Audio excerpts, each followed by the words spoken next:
ನಮ್ಮ ಹೃದಯನೇ ಹಾಳಾಗೋಯ್ತು.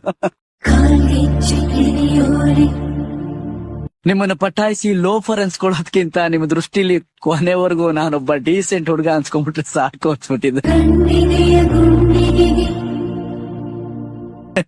ಒಂದಲ್ಲ ಒಂದಿನ ನಾನು ಸತ್ತೋಗ್ತೀನಿ.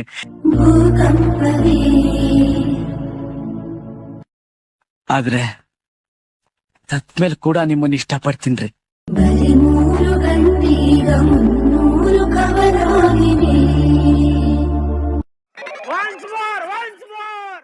ವಿಡಿಯೋ ಹೇಗಿದೆ ಅಂತ ಕಮೆಂಟ್ ಮಾಡಿ. ಹಾಗೆ ಬೀಟ್ ಮಾರ್ಕ್ ಗಿಫ್ಟ್ ಡಿಸ್ಕ್ರಿಪ್ಷನ್ ಕೊಟ್ಟಿದ್ದೀನಿ. ಎಕ್ಸ್ಎಂಎಲ್ ಲಿಂಕ್ ಬೇಕಾದರೆ ಟೆಲಿಗ್ರಾಮ್ ಚಾನಲ್ಗೆ ಭೇಟಿ ನೀಡಿ. ಕಮೆಂಟ್ ಮಾಡಿ ತೋರಿಸಿದ್ರು.